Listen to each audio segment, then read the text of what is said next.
नमस्कार साथियों, बहुत बहुत स्वागत है आपका प्रखर संस्कृत एकेडमी में। और आज की क्लास में हम अध्ययन करेंगे लौकिक साहित्य का। लौकिक साहित्य के अंतर्गत हम महाकाव्यों का अध्ययन करेंगे। महाकाव्यों में जैसे रामायण और महाभारत, इनसे संबंधित क्वेश्चन आंसर हम देखेंगे। साथ ही हम अध्ययन करेंगे पुराण साहित्य का। इसके पहले वाली क्लास में हमने वैदिक साहित्य से जितने भी महत्वपूर्ण क्वेश्चन है उनका हमने अध्ययन किया है।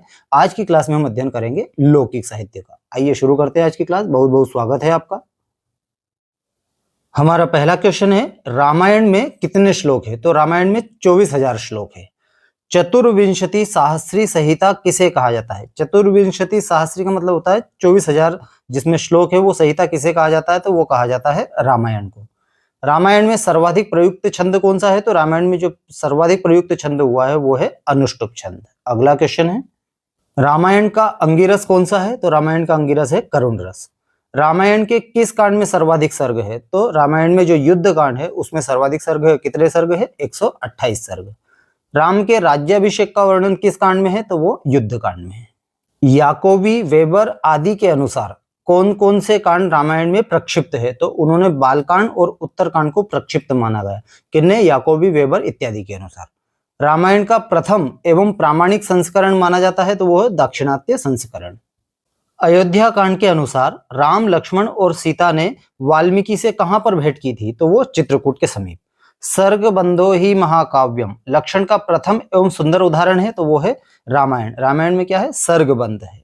अगला क्वेश्चन देखते हैं, रामायण की रचना किसने की? तो आदि कवि वाल्मीकि ने। आदि कवि इनको इसलिए भी बोला जाता है कि ये पहले कवि वाल्मीकि ही माने जाते हैं जिन्होंने रामायण की रचना की है।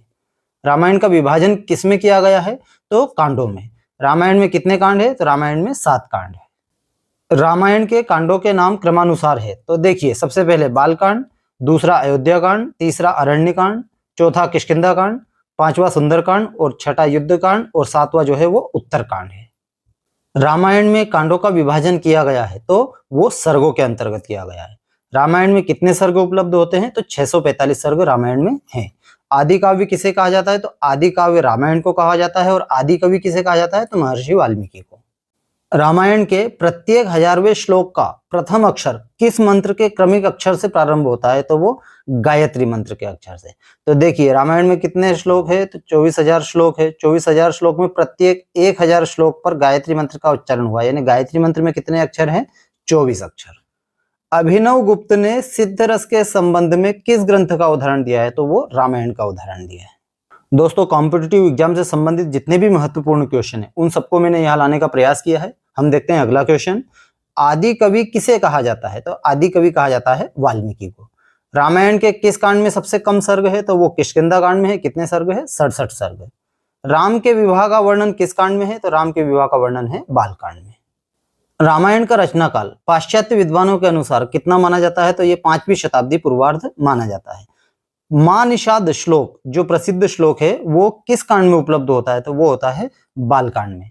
तो इस प्रकार से रामायण से संबंधित जो महत्वपूर्ण क्वेश्चन है उनका हमने अध्ययन किया। अब हम अध्ययन करेंगे महाभारत से संबंधित जो महत्वपूर्ण क्वेश्चन है उनका। आइए देखते हैं। महाभारत।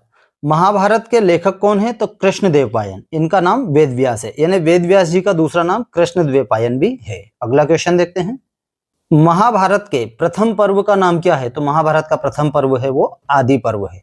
महाभारत में कितने पर्व है? तो महाभारत में 18 पर्व है। महाभारत में संप्रति यानी इस समय कितने श्लोक उपलब्ध होते हैं? यानी 1,00,000 श्लोक। इस समय महाभारत में 1,00,000 श्लोक हैं। अगला क्वेश्चन है, शत सहस्री संहिता किसे कहा जाता है? तो वो महाभारत को कहा जाता है। हरिवंश पर्व किसने किसको सुनाया? तो वैशंपायन जी ने जन्मेजय को सुनाया हरिवंश पर्व। किस काव्य को इतिहास भी कहा जाता है? तो महाभारत को इतिहास काव्य भी कहा जाता है। उम्मीद कर रहा हूं दोस्तों आपको वीडियो अच्छा लग रहा है, और यदि वीडियो अच्छा लग रहा है तो एक लाइक कीजिएगा दोस्तों, चैनल भी सब्सक्राइब कीजिएगा। अगला क्वेश्चन देखते हैं हम, हरिवंश पर्व को महाभारत में किसने जोड़ा था? तो ये सोती ऋषि ने जोड़ा था। परिशिष्ट के रूप में महाभारत में कौन सा पर्व है? हरिवंश पर्व। महाभारत का मूल रूप किसे माना जाता है? तो महाभारत का मूल रूप माना जाता है जय काव्य को। अगला क्वेश्चन, महाभारत की प्रकृति के कितने चरण माने जाते हैं? तो 3 चरण। महाभारत की प्रकृति के 3 चरण क्रमानुसार है। तो पहले है जय काव्य, इसके बाद भारत और उसके बाद महाभारत। जय काव्य में कितने श्लोक थे? तो जय काव्य में थे 8,800 श्लोक। महत्वपूर्ण क्वेश्चन है दोस्तों। भारत काव्य में कितने श्लोक थे? तो 24,000 श्लोक थे। शकुंतलोपाख्यान महाभारत के किस पर्व में है? तो ये आदि पर्व में है। आख्यान काव्य किसे कहा जाता है? तो महाभारत को कहा जाता है। महाभारत में दोनों पक्षों की सेना का परिणाम था 18 अक्षौहिणी सेना। विश्व साहित्य का सबसे बड़ा ग्रंथ कौन सा है? तो जो महाभारत है वो विश्व साहित्य का सबसे बड़ा ग्रंथ है। मान्यता अनुसार महाभारत का लेखन कार्य किसने किया? तो गणेश जी ने किया और व्यास जी ने श्लोकों का उच्चारण किया। अगला क्वेश्चन, पंचम वेद के नाम से कौन सा काव्य प्रसिद्ध है? तो महाभारत। महाभारत को 18 पर्वों में किसने विभक्त किया? तो सूतपुत्र लोहमर्षण ने उनको 18 पर्वों में विभक्त किया। आर्ष महाकाव्य है। आर्ष महाकाव्य रामायण और महाभारत दोनों को आर्ष महाकाव्य भी कहा जाता है। हिंदू धर्म के पंचरत्न रूप ग्रंथ कौन कौन से हैं? तो हिंदू धर्म के जो पंचरत्न है वो है गजेंद्र मोक्ष, भीष्म राजस्तव, विष्णु सहस्त्रनाम, गीता तथा अनुगीता। इनको पंचरत्न की उपाधि दी गई है। महाभारत के मंगल श्लोक में नमस्कार किया गया है। तो नारायण, नर और सरस्वती को जो है मंगलाचरण में नमस्कार किया गया है। भगवत गीता महाभारत के किस पर्व में है? तो भीष्म पर्व में। हरिवंश पर्व का महात्म्य किसके लिए है? तो ये पुत्र प्राप्ति के श्रवण के लिए हरिवंश पर्व का महत्व। महाभारत में प्रयुक्त प्रमुख छंद कौन सा है? तो वो अनुष्टुप छंद है। जय काव्य को किसने किसको सुनाया? तो व्यास जी ने वैशंपायन जी को जय काव्य सुनाया। भारत को किसने किसको सुनाया? तो जो भारत काव्य है उसको वैशंपायन जी ने जन्मेजय को सुनाया। और महाभारत को किसने किसको सुनाया? तो सोती ऋषि ने शौनक आदि ऋषियों को सुनाया। महाभारत के कितने चरण हैं? 3 चरण हैं, जय काव्य, भारत और महाभारत। तो जय काव्य को व्यास जी ने वैशंपायन जी को, और भारत को वैशंपायन जी ने जन्मेजय को, और महाभारत को सोती ऋषि ने शौनक आदि ऋषियों को सुनाया। सोती ऋषि ने महाभारत को कहां पर और किस अवसर पर सुनाया? तो ये नैमिषारण्य में जो 12 वर्षीय यज्ञ चल रहा था उस अवसर पर सुनाया था सोती ऋषि ने महाभारत काव्य को। वैशंपायन ने जन्मेजय को भारत काव्य किस अवसर पर सुनाया था? तो ये नाग यज्ञ के अवसर पर सुनाया था। भारत काव्य का प्रारंभ किस आख्यान से होता है? तो वो आस्तिक आख्यान से। व्यास ने कितने वर्षों में महाभारत की रचना करी? तो 3 वर्षों में व्यास जी ने महाभारत की रचना की थी। महाभारत का विभाजन किस में किया गया है? तो महाभारत का विभाजन पर्वों में किया गया है। और महाभारत में कितने पर्व है? तो 18 पर्व है। महाभारत में सबसे बड़ा पर्व कौन सा है? तो वो है शांति पर्व, जिसमें कितने श्लोक है? 14,000 श्लोक है। महाभारत का खिल पर्व किसे कहा जाता है? तो हरिवंश पर्व को खिल पर्व भी कहा जाता है। महाभारत का अंगिरस कौन सा है? तो महाभारत का जो अंगिरस है वो है शांतरस। महाभारत का सबसे छोटा पर्व कौन सा है? तो वो है महाप्रस्थानिक पर्व। इसमें 1152 श्लोक है। महाभारत का युद्ध कितने दिन चला? तो महाभारत का युद्ध चला था 18 दिन। महाभारत की शैली कौन सी है? तो वो है पांचाली शैली। भगवत गीता का विभाजन किसमें किया गया है? तो वो अध्यायों में किया गया है।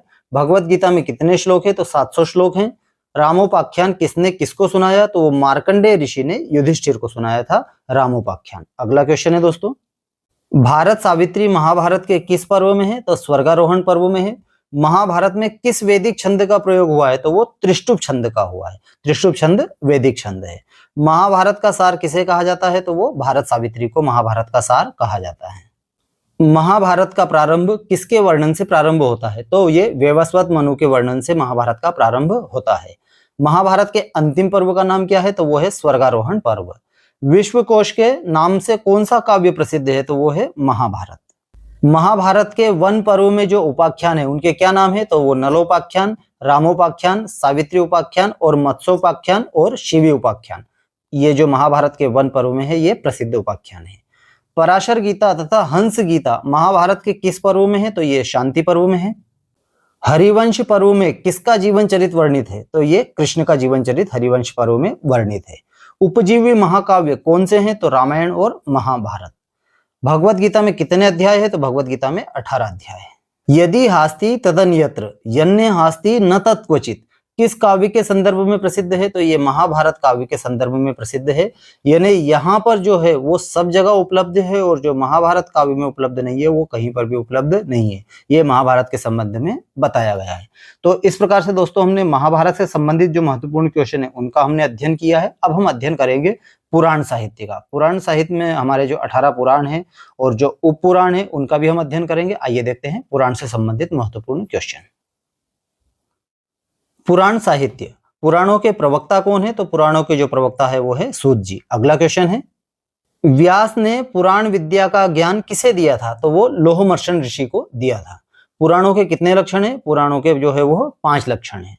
मनवंतर में किनका वर्णन किया जाता है? तो मनवंतर में प्रत्येक मनु के काल और उस काल की घटनाओं का वर्णन मनवंतर में किया जाता है। मनु मत्स्य कथा किस पुराण में दी गई है? तो वो मत्स्य पुराण में। जल प्रलय का वर्णन किस पुराण में मिलता है? तो वो मत्स्य पुराण में। मत्स्य पुराण की श्लोक संख्या है तो 14,000 श्लोक मत्स्य पुराण में है। किस पुराण में कलयुग के निरूपण के साथ कल के अवतार की भी भविष्यवाणी की गई है? तो वो विष्णु पुराण में। किस पुराण में भारत का इतिहास भविष्यवाणियों के द्वारा बताया गया है? तो वो भविष्य पुराण में। शिव के 28 अवतारों की कथाएं किस पुराण में है? तो वो लिंग पुराण में है। ब्रह्म पुराण का जो परिशिष्ट है किस नाम से जाना जाता है? तो वो सौर उप पुराण के नाम से जाना जाता है। वामन पुराण में कितने अध्याय है? तो 95 अध्याय वामन पुराण में है। अगला क्वेश्चन है, नचिकेता उपाख्यान किस पुराण में मिलता है? तो वो वराह पुराण में। अग्नि पुराण में कितने अध्याय है? तो 383 अध्याय है अग्नि पुराण में। अग्नि पुराण में कौन किसको उपदेश देता है? तो ये अग्नि जो है वशिष्ठ को उपदेश देते हैं अग्नि पुराण में। वैष्णवों का इष्ट पुराण है तो वो है विष्णु पुराण। रामो उपासना का प्रतिपादन किस पुराण में है? तो वो ब्रह्मांड पुराण में है। किस पुराण में पुराण के सभी लक्षण घटित होते हैं? तो वो विष्णु पुराण जो है उसमें पुराणों के सभी लक्षण घटित होते हैं। मौर्य राजाओं की प्रामाणिक वंशावली किस पुराण में है? तो वो विष्णु पुराण में है। कृष्ण की रासलीला तथा क्रीड़ाओं का विस्तृत वर्णन किस पुराण में बताया गया है? तो ये भागवत पुराण के 10वें स्कंद में। किस पुराण में इंद्र, ब्रह्मा, अग्नि और सूर्य को मुख्य देव माना गया है? तो वो मार्कंडेय पुराण में। तीर्थ महात्म्य और उपाख्यानों का वर्णन किस पुराण में है? तो वो ब्रह्मांड पुराण में तीर्थ महात्म्यों का वर्णन है। किस पुराण को विद्वानों की योग्यता की कसौटी माना गया है? तो वो भागवत पुराण को जो है विद्वानों की योग्यता की कसौटी माना गया है। एक सुभाषित भी प्रचलित है, विद्यावताम भागवते परीक्षा। अग्नि की पूजा का वर्णन किस पुराण में है? तो वो भविष्य पुराण में अग्नि की पूजा का वर्णन है। किस पुराण को विश्वकोश कहा जाता है? तो वो अग्नि पुराण को कहा जाता है। क्यों कहा जाता है? क्योंकि इसमें काव्य शास्त्र, व्याकरण, आयुर्वेद, ज्योतिष, कोश ग्रंथ, धनुर्वेद, गांधर्व वेद, अर्थशास्त्र, वनस्पति शास्त्र, स्थापत्य कला, नाट्य शास्त्र, वैदिक कर्मकांड आदि विषयों का समावेश है, इसलिए इसे विश्वकोश कहा जाता है। किस पुराण में आंध्र राजाओं की प्रामाणिक वंशावली दी गई है? तो वो मत्स्य पुराण में। इसमें दक्षिण भारत की मूर्तिकला, वास्तुकला एवं स्थापत्य कला का सुंदर वर्णन है। किस पुराण में है? मत्स्य पुराण में। अगला क्वेश्चन है, ब्रह्म वैवर्त पुराण में सृष्टि को क्या माना गया है? तो ये ब्रह्म का विवर्त माना गया है, अतः इसका नाम क्या है? ब्रह्म वैवर्त है। आदि पुराण किसे कहा जाता है? तो आदि पुराण ब्रह्म पुराण को बोला जाता है। ब्रह्म वैवर्त पुराण में कितने खंड है? तो 4 खंड है, ब्रह्म खंड, प्रकृति खंड, गणेश खंड और कृष्ण जन्म खंड। वामन पुराण में किसका वर्णन है? तो विष्णु के जो वामन अवतार का वर्णन है वामन पुराण में। वराह पुराण में किसका वर्णन है? तो विष्णु के वराह अवतार का। वराह पुराण में कितने श्लोक है? तो 218 अध्याय है और 24,000 श्लोक है वराह पुराण में। वायु पुराण में कितने श्लोक है? तो वायु पुराण में 23,000 श्लोक है। नारद पुराण में मुख्य रूप से वर्णन है, तो इसमें उत्सवों, पर्वों, समाधि एवं ईश्वर भक्ति से जो है मोक्ष प्राप्ति का वर्णन नारद पुराण में है। नारद पुराण का अपर नाम क्या है? तो नारद पुराण को बृहन्नारदी पुराण भी कहते हैं। पद्म पुराण में कितने श्लोक है? तो पद्म पुराण में 55,000 श्लोक है। पद्म पुराण में कितने खंड है? तो पद्म पुराण में 5 खंड है, सृष्टि खंड, भूमि खंड, स्वर्ग खंड, पाताल खंड और उत्तर खंड। कालिदास द्वारा रचित रघुवंश और अभिज्ञान शाकुंतलम दोनों की कथा वस्तु किस पुराण से ली गई है? तो वो पद्म पुराण से ली गई है। लिंग पुराण में श्लोक संख्या है, तो लिंग पुराण में 11,000 श्लोक है। गरुड़ पुराण में श्लोक संख्या है तो 18,000 श्लोक है। कूर्म पुराण में श्लोक संख्या है तो कूर्म पुराण में है 6,000 श्लोक। ईश्वर गीता और व्यास गीता किस पुराण में है? तो ये कूर्म पुराण में है। अगला क्वेश्चन, स्कंद पुराण में कितने श्लोक हैं? तो स्कंद पुराण में 81,000 श्लोक है। रामोपाख्यान पद्म पुराण के किस खंड में है? तो वो पाताल खंड में है। किस पुराण में गुप्त राजाओं का वर्णन किया गया है? तो वायु पुराण में गुप्त राजाओं का वर्णन किया गया है। राधा का निरूपण सर्वप्रथम किस पुराण में मिलता है? तो वो ब्रह्म वैवर्त पुराण में मिलता है। नचिकेता उपाख्यान तथा मथुरा महात्म्य का वर्णन किस पुराण में है? तो ये वराह पुराण में है। राधा का निरूपण सर्वप्रथम किस पुराण में मिलता है? तो वो ब्रह्म वैवर्त पुराण में मिलता है। नचिकेता उपाख्यान तथा मथुरा महात्म्य का वर्णन किस पुराण में है? तो वो वराह पुराण में है। अगला क्वेश्चन है, कूर्म पुराण में संप्रति श्लोक संख्या उपलब्ध होते हैं, तो वो है 6,000 श्लोक। आकार में सबसे विशाल पुराण कौन सा है? तो वो है स्कंद पुराण। उप पुराणों की संख्या कितनी मानी गई है? तो उप पुराणों की संख्या मानी गई है 18। किस पुराण का पाठ स्वजन की मृत्यु होने पर होता है? तो वो है गरुड़ पुराण। गरुड़ पुराण में उत्तरखंड का नाम क्या है? तो वो है प्रेतकल्प। किस पुराण को भारतीय संस्कृति का विश्वकोश भी कहा जाता है? तो वो अग्नि पुराण को कहा जाता है। किस पुराण की रचना सूत शौनक संवाद के रूप में हुई है? तो वो है नारद पुराण की रचना हुई है। लिंग पुराण में कितने श्लोक हैं? तो 18,000 श्लोक हैं। स्कंद पुराण में कितने श्लोक हैं? तो 81,000 श्लोक है। पद्म पुराण का विभाजन किसमें किया गया है? तो पद्म पुराण का विभाजन खंडों में किया गया है। अगला क्वेश्चन है, स्कंद पुराण का नामकरण किस आधार पर है? तो शिवपुत्र कार्तिकेय स्कंद के नाम पर आधारित है स्कंद पुराण का नामकरण। लिंग पुराण में शिव के कितने अवतारों का वर्णन है? तो 28 अवतारों का। पद्म पुराण के अनुसार सृष्टि की उत्पत्ति कैसे हुई है? तो पद्म यानी कमल से, ब्रह्मा की तथा ब्रह्मा से ब्रह्मांड की उत्पत्ति हुई है। मार्कंडेय पुराण में आद्य शक्ति के रूप में किसकी सुंदर स्तुति है? तो दुर्गा देवी की स्तुति की गई है मार्कंडेय पुराण में। शकुंतला व उर्वशी आख्यान पद्म पुराण के किस खंड में है? तो ये स्वर्ग खंड में है। पद्म पुराण में खंडों के नाम क्या है? तो षष्ठी खंड, भूमि खंड, स्वर्ग खंड, पाताल खंड और उत्तरखंड। मत्स्य पुराण में भारत के किस भूभाग का विशेष वर्णन है? तो दक्षिण भारत का। सौर उपपुराण में किस मंदिर का विशेष उल्लेख है? तो कोणार्क के सूर्य मंदिर का। ब्रह्मवैवर्त पुराण में कितने श्लोक है? तो ब्रह्मवैवर्त पुराण में 18,000 श्लोक है। ईश्वर गीता व व्यास गीता किस पुराण से संबंधित है? तो वो कूर्म पुराण से संबंधित है। किस पुराण को आदि पुराण भी कहा जाता है? तो ब्रह्म पुराण को आदि पुराण भी कहा जाता है। ब्रह्म पुराण में किसे विश्व के उद्भव का मूल कहा गया है? तो सूर्य को। भागवत पुराण का विभाजन किसमें किया गया है? तो भागवत पुराण का विभाजन स्कंदों में किया गया है। ब्रह्मांड पुराण में कितने श्लोक हैं? तो 12,200 श्लोक है ब्रह्मांड पुराण में। ब्रह्मवैवर्त पुराण में कितने खंड हैं? तो 4 खंड है। भविष्य पुराण में कितने पर्व है? तो भविष्य पुराण में 5 पर्व है। ब्रह्म पुराण में सूर्य को कौन सा देव मानकर उनकी महत्ता का प्रतिपादन किया गया है? तो भगवान शिव मानकर उनका प्रतिपादन किया गया है। आफ्रेक्त में किस पुराण को साहित्यिक प्रपंच की संज्ञा दी गई है? तो भविष्य पुराण को जो है साहित्यिक प्रपंच की संज्ञा दी गई है। किस पुराण को दर्शन का सार कहा गया है? तो वो है भागवत पुराण को। भागवत पुराण में कितने स्कंद है? तो भागवत पुराण में 12 स्कंद है। ब्रह्मवैवर्त पुराण के चारों खंडों के नाम क्या है? तो ब्रह्मखंड, प्रकृति खंड, गणेश खंड और कृष्ण खंड। पुराणों के 5 लक्षण कौन से हैं? तो वो सर्ग, प्रतिसर्ग, वंश, मनवंतर और वंशानुचरित। प्रतिसर्ग किसे कहते हैं? तो प्रलय तथा पुनः सृष्टि को प्रतिसर्ग कहते हैं। स्कंद पुराण में कितनी संहिता है? स्कंद पुराण में 5 संहिता है। चंद्रमा बुध आख्यान और मनुष्य श्रद्धा की कथा किस पुराण में वर्णित है? तो ये मत्स्य पुराण में। काव्य शास्त्र के सिद्धांतों का वर्णन किस पुराण में है? तो अग्नि पुराण में काव्य शास्त्र के जो सिद्धांत है उनका वर्णन है। अगला क्वेश्चन है, किस पुराण में 19वीं सदी के भारतवर्ष का भी चित्रण किया गया है? तो वो भविष्य पुराण में। किस पुराण में सभी पुराणों की विषय सूची दी गई है? तो वो नारद पुराण में जो सभी पुराण है उनकी विषय सूची दी गई है। दुर्गा सप्तशती किस पुराण का एक स्वतंत्र प्रकरण है? तो वो मार्कंडेय पुराण का।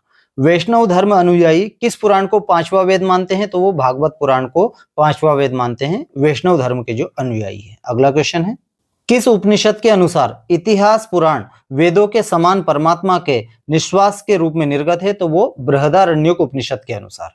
मान्यता अनुसार व्यास ने किस पुराण का संपादन सर्वप्रथम किया? तो वो ब्रह्म पुराण का। वंशानुचरित में किनका वर्णन होता है? तो सूर्य वंश और चंद्र वंश में उत्पन्न राजाओं का। भविष्य पुराण का विभाजन किसमें किया गया है? तो वो पर्वों में। मार्कंडेय पुराण में कितने श्लोक है? तो मार्कंडेय पुराण में 9,000 श्लोक है। पुराणों में सर्वाधिक प्रचलित पुराण कौन सा है? तो वो है भागवत पुराण। भविष्य पुराण के पर्वों के नाम क्या है? तो ब्रह्मा, विष्णु, शिव, सूर्य और प्रतिसर्ग। अध्यात्म रामायण किस पुराण का एक अंश है? तो वो ब्रह्मांड पुराण का एक अंश है अध्यात्म रामायण। अगला क्वेश्चन है, पुराण शब्द का सामान्य अर्थ है? तो पुराण शब्द का सामान्य अर्थ है प्राचीन। सर्ग किसे कहते हैं? तो विश्व की सृष्टि प्रक्रिया को सर्ग कहते हैं। एकमात्र किस पुराण पर सभी लक्षण घटित होते हैं? तो वो विष्णु पुराण पर। भविष्य पुराण में श्लोक संख्या कितनी है? तो वो 14,500 श्लोक है। इतिहास पुराणाभ्याम वेदार्थम उपब्रह्मयेत उक्ति किसकी है? तो ये महाभारत की उक्ति है। विष्णु पुराण के वक्ता व श्रोता क्रमशः कौन कौन है? तो पाराशर वक्ता है और मैत्रेय श्रोता है। भागवत पुराण में कितने श्लोक हैं? तो 12 स्कंद हैं और 18,000 श्लोक है।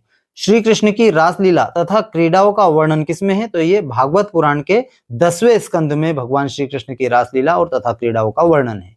पुरा नवम भवति पुराण का यह जो लक्षण है ये किसने दिया है? तो ये निरुक्तकार यास्क ने दिया है।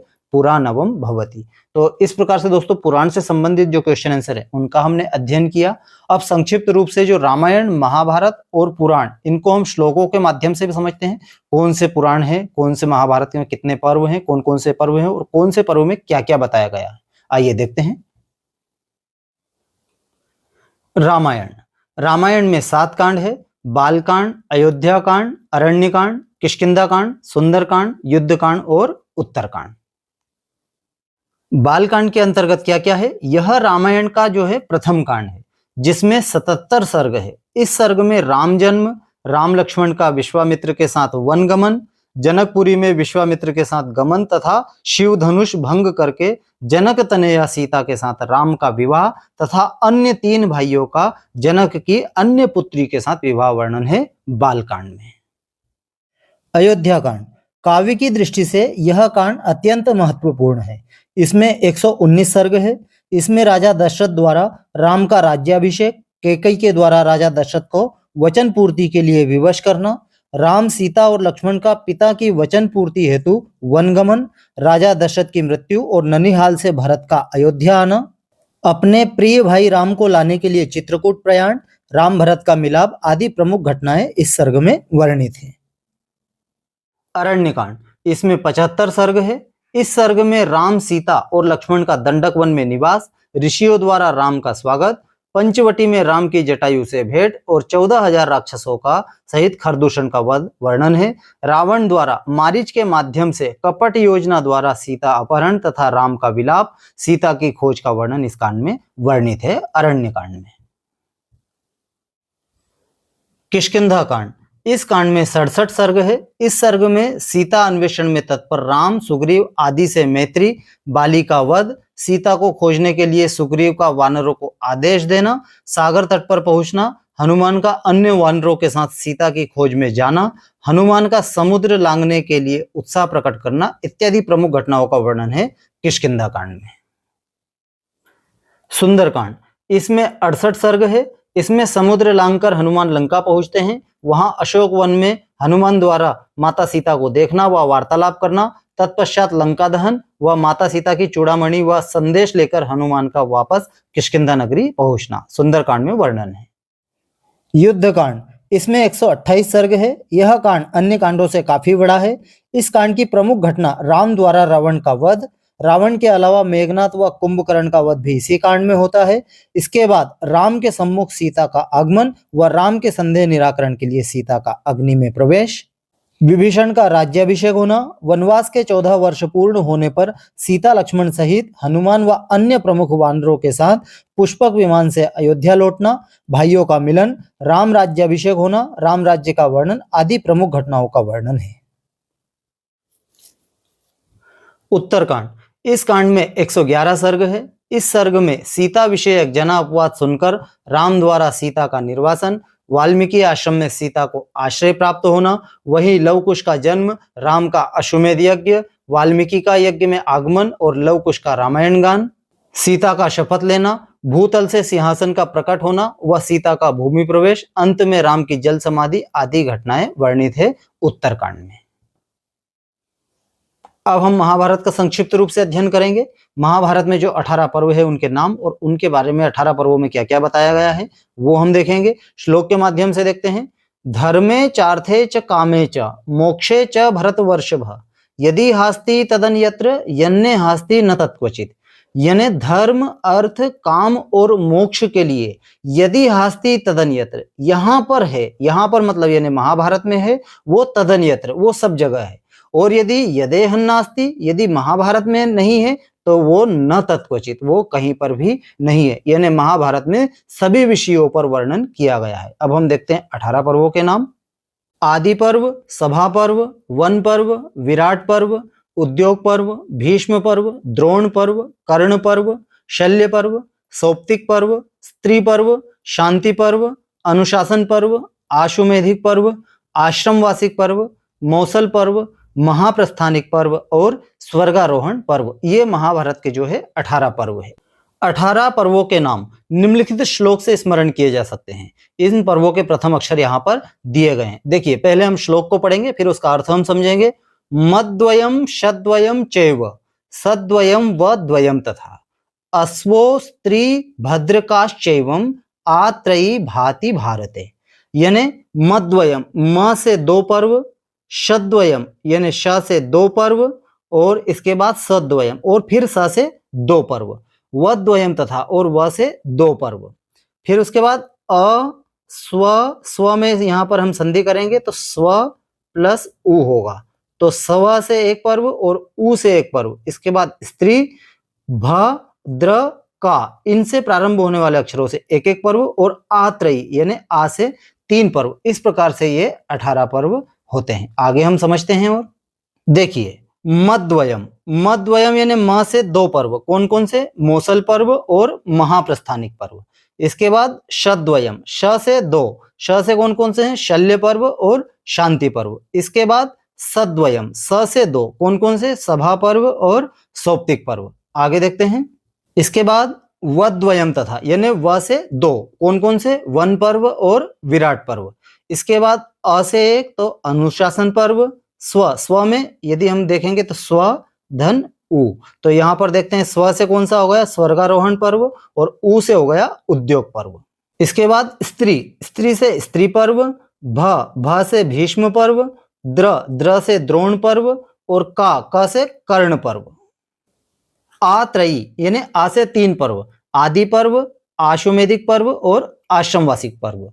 उम्मीद कर रहा हूं दोस्तों आपको श्लोक के माध्यम से इन पर्वों के नाम याद हुए होंगे। अब हम देखते हैं इन पर्वों के बारे में क्या क्या बताया गया है। महाभारत की जो है संक्षिप्त कथा 18 पर्वों के माध्यम से कथानक क्या क्या बताया गया है। सबसे पहले देखते हैं आदि पर्व। आदि पर्व में चंद्रवंश का इतिहास और कौरव पांडव की उत्पत्ति का वर्णन है। सभा पर्व, सभा पर्व में द्युत क्रीड़ा का वर्णन है। वन पर्व, वन पर्व में पांडवों का वनवास। आगे देखते हैं विराट पर्व। विराट पर्व में पांडवों का अज्ञातवास। उद्योग पर्व, उद्योग पर्व में श्री कृष्ण द्वारा संधि का प्रयत्न करना। भीष्म पर्व, भीष्म पर्व में अर्जुन को गीता का उपदेश, युद्ध का प्रारंभ, भीष्म का आहत होकर शरशैया पर पड़ना। द्रोण पर्व में अभिमन्यु और द्रोण का वध है। कर्ण पर्व, कर्ण पर्व में कर्ण का युद्ध और वध। शल्य पर्व, शल्य का युद्ध और वध। सौप्तिक पर्व, सोते हुए पांडवों के पुत्रों का अश्वत्थामा द्वारा वध। स्त्री पर्व, शोकाकुल स्त्रियों का विलाप इत्यादि का वर्णन स्त्री पर्व में है। शांति पर्व, युधिष्ठिर के राजधर्म और मोक्ष संबंधी सैकड़ों प्रश्नों का भीष्म द्वारा उत्तर। अनुशासन पर्व में धर्म और नीति की कथाएं, भीष्म का स्वर्गारोहण, और आश्वमेधिक पर्व में युधिष्ठिर का अश्वमेध अनुष्ठान। आश्रमवासिक पर्व, धृतराष्ट्र आदि का वानप्रस्थ आश्रम में प्रवेश। मोसल पर्व, यादवों का पारस्परिक संघर्ष से नाश। महाप्रस्थानिक पर्व, पांडवों की हिमालय यात्रा, और स्वर्गारोहण पर्व में पांडवों का स्वर्गारोहण के विषय में बताया गया है। इस प्रकार से हमने महाभारत के संक्षिप्त रूप से हमने अध्ययन किया। इसके बाद हम अध्ययन करेंगे पुराण साहित्य का। आइए देखते हैं पुराण से संबंधित क्वेश्चन आंसर। पुराण, पुराण का वास्तविक अर्थ है प्राचीन या पुराना। पुराण शब्द की निरुक्तियां है पुराणम आख्यानम पुराणम, अर्थात प्राचीन आख्यानों को पुराण कहते हैं। यस्मात् पुरा ही अनति इदम पुराणम, अर्थात जो प्राचीन समय में क्या सजीव था उसको हम पुराण कहते हैं। जगतः वस्थामनुक्रम्य सर्ग प्रतिपादकम वाक्य जातम पुराणम, अर्थात संसार की जो उत्पत्ति और विकास क्रम के बोधक को हम क्या कहते हैं? पुराण कहते हैं। पुरार्थेषु आनयतीति पुराणम, अर्थात पूर्व तत्व, पुरुष और प्रकृति के चिंतन में संलग्न को क्या कहते हैं? पुराण कहते हैं। पुरा परंपराम वक्ति पुराणम तेन वै स्मृतम, अर्थात प्राचीन परंपरा के प्रतिपादक ग्रंथों को क्या कहते हैं? पुराण कहते हैं। विश्व सृष्टेर इतिहास पुराणम, अर्थात विश्व रचना के इतिहास को क्या कहते हैं? पुराण कहते हैं। पुराण का लक्षण है, श्लोक के माध्यम से हम देखते हैं। सर्गस्य प्रतिसर्गस्य वंशो मन्वंतराणि च वंशानुचरितम चैव पुराणम पंचलक्षणम, यानी पुराणों के जो 5 लक्षण हैं वो कौन कौन से हैं? सर्ग, प्रतिसर्ग, वंश, मनवंतर और वंशानुचरित। इनके बारे में हम अध्ययन करेंगे। अर्थात पुराणों में ये 5 बातें होनी चाहिए। कौन कौन सी? सर्ग, सर्ग यानी सृष्टि की उत्पत्ति का वर्णन। प्रतिसर्ग, प्रतिसर्ग यानी प्रलय और सृष्टि का पुनः प्रादुर्भाव। वंश, देवों और ऋषियों की वंशावली। मनवंतर, प्रत्येक मनु का काल और उस समय की प्रमुख घटनाएं। वंशानुचरित यानी सूर्य और चंद्रवंशी राजाओं का जीवन चरित। ये पुराणों के 5 लक्षण होते हैं। 18 पुराणों के नाम श्लोक के माध्यम से हम देखते हैं। मद्वयम भद्वयम चैव व्रत्रयम व चतुष्टयम अनापलिंग कुस्कानी पुराणानि प्रचक्षते। यानी मद्वयम म से 2, भद्वयम भ से 2, इसके बाद चैव व्रत्रयम यानी ब्र से प्रारंभ होने वाले 3 पुराण, इसके बाद व चतुष्टयम व से प्रारंभ होने वाले 4 पुराण, इसके बाद अ ना प लिंग कु और स्क इनसे प्रारंभ होने वाले एक एक पुराण। इस प्रकार से ये 18 पुराण हुए। अब हम देखते हैं इन पुराणों के नाम। देखिए मद्वयम म से 2 कौन कौन से? मत्स्य पुराण और मार्कंडेय पुराण। भद्वयम भ से 2 तो भविष्य पुराण और भागवत पुराण। इसके बाद व्रत्रयम ब्र से प्रारंभ होने वाले 3 पुराण, ब्रह्मांड पुराण, ब्रह्मवैवर्त पुराण और ब्रह्म पुराण। व चतुष्टयम व से प्रारंभ होने वाले 4 पुराण, वामन पुराण, वराह पुराण, विष्णु पुराण और वायु पुराण। अब देखिए अ से अग्नि पुराण, न से नारद पुराण, प से पद्म पुराण, लिंग से लिंग पुराण और ये ग से गरुड़ पुराण और कु से कूर्म पुराण और स्क से स्कंद पुराण। तो इस प्रकार से ये 18 पुराण हुए। 18 पुराण के अंतर्गत 18 उप पुराण भी है। वो 18 उप पुराण कौन कौन से हैं ये देखते हैं। सनत कुमार, नारसिंह, स्कंद, शिवधर्म, आश्चर्य, नारदीय, कपिल, वामन, ओशनस, ब्रह्मांड, वारुण, कालिका, माहेश्वर, साम्य, सौर, पाराशर, मारीच और भार्गव। ये 18 पुराणों के साथ 18 उपपुराण भी हैं। तो आज की क्लास में दोस्तों बस इतना ही। आज की क्लास में हमने रामायण, महाभारत और पुराण से संबंधित क्वेश्चन आंसर का अध्ययन किया। श्लोकों के माध्यम से हमने समझा, पर्वों और अध्यायों में क्या क्या बताया गया है उनका हमने अध्ययन किया। इसके बाद वाली क्लास जो हमारी रहेगी वो दर्शन से संबंधित रहेगी। दर्शन के अंतर्गत जो हमारे 6 आस्तिक दर्शन है और 3 जो नास्तिक दर्शन है उनका हम अध्ययन करेंगे। प्रमाण, पदार्थ, इस प्रकार से क्या क्या परिभाषाओं के माध्यम से हम समझेंगे। उम्मीद कर रहा हूं दोस्तों आपको ये वीडियो अच्छा लगा है, और यदि वीडियो अच्छा लगा है तो वीडियो को लाइक कीजिएगा, चैनल भी सब्सक्राइब कीजिएगा दोस्तों। मिलते हैं हम हमारे नेक्स्ट वीडियो में, तब तक के लिए जय हिंद, जय भारत। धन्यवाद दोस्तों।